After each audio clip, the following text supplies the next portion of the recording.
खूबसूरत प्यार का बदसूरत अंत। मीसा काफ़ी चुलबुली और खुशमिजाज किस्म की लड़की थी। उसका यही भोला अंदाज सबके दिल में घर कर जाता था।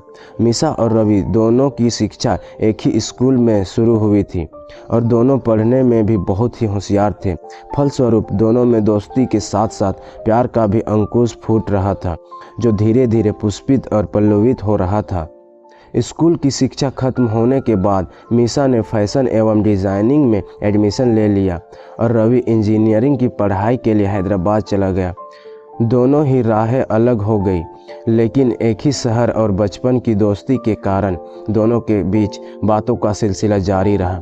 छुट्टियों में घर आने पर दोनों कभी कभार मिलते भी थे।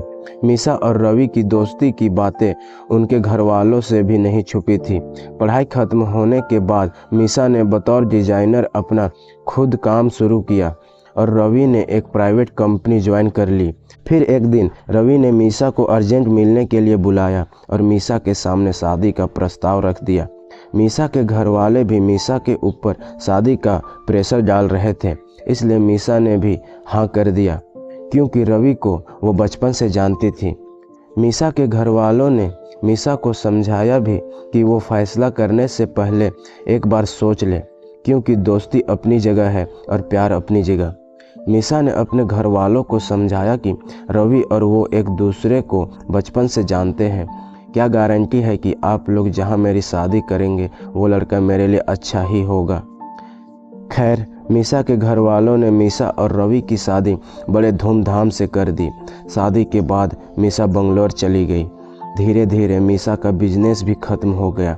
कई बार मीसा ने रवि से अपना बिजनेस बंगलोर में ही शुरू करने की बात की, लेकिन रवि बार बार टाल देता।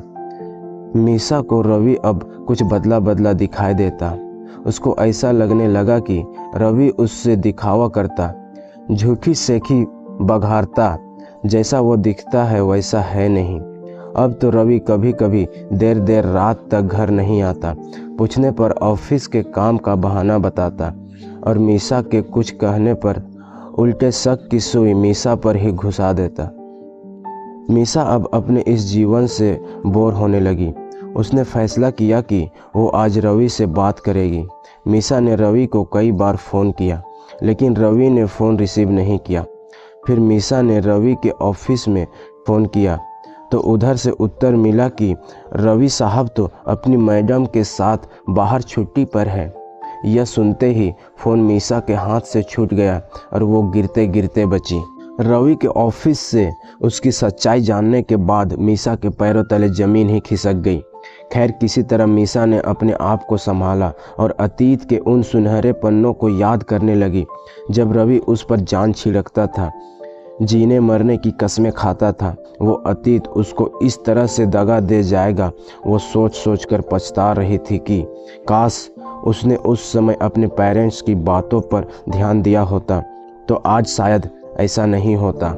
लेकिन वो अतीत जो बीत जाता है वो कभी दोबारा लौट कर वापस नहीं आता और हमारे शरीर पर अपने जख्मों के निशान छोड़ जाता है, जो निरंतर हमें पीड़ा देता रहता है।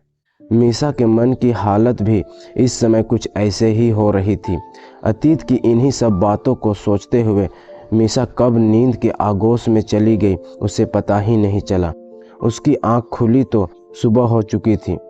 उसके मोबाइल पर कई लोगों के मैसेज और मिस्ड कॉल भी पड़े थे, जिसमें एक मैसेज रवि का भी था। रवि, सॉरी जानू, ऑफिस के काम से अर्जेंटली आना पड़ा, इसलिए तुम्हें बता नहीं पाया। अपना ख्याल रखना, जल्दी मिलते हैं। मीसा ने मैसेज पढ़ा, लेकिन उसने कोई जवाब नहीं दिया, ना ही रवि के मैसेज का, ना ही किसी अन्य के मैसेज का। उसका किसी से बात करने का भी मन नहीं हो रहा था। उसकी हालत इस समय उस पर कटे परिंदे के जैसे हो गई थी, जो पंख तो फड़फड़ा सकता है लेकिन उड़ नहीं सकता। मीसा यह सोच सोच कर परेशान हो रही थी कि उसके जैसी पढ़ी लिखी लड़की कैसे धोखा खा गई। रवि को समझने में उसने कहाँ गलती कर दी। उधर उसके घर वालों के बार बार फ़ोन आ रहे थे, जिससे परेशान होकर मीसा ने फ़ोन स्विच ऑफ करके रख दिया। फिर उन लोगों ने रवि के मोबाइल पर फ़ोन किया तो रवि ने थोड़ी देर में घर पहुंचकर बात कराने की बात की। अगले दिन रवि घर पहुंच गया। घर पहुंचकर उसने मीसा से कहा, फ़ोन क्यों नहीं उठा रही थी? तुम्हारे घर वाले मुझे फ़ोन कर कर के परेशान कर रहे हैं, उनसे बात कर लो। मीसा ने कहा, मुझे किसी से बात नहीं करनी, ना तुमसे ना अपने घर वालों से। तुमने बात करने के लिए छोड़ा ही क्या? रवि, क्या बकवास कर रही हो? मीसा, बकवास मैं कर रही हूँ कि तुम कर रहे हो? रवि, पागल हो गई हो क्या? मीसा, हाँ, मैं पागल हो गई हूँ। तुम्हारे झूठे प्यार में मैं पागल ही तो हो गई हूँ, तभी तो तुम्हें समझ नहीं पाई। तुम तो मेरे बचपन के दोस्त थे रवि, फिर तुमने मेरे साथ इतना बड़ा छल कैसे किया? मैं तुम्हें नहीं छोड़ूंगी। अगर मैं खुश नहीं रही तो किसी और को भी नहीं रहने दूंगी।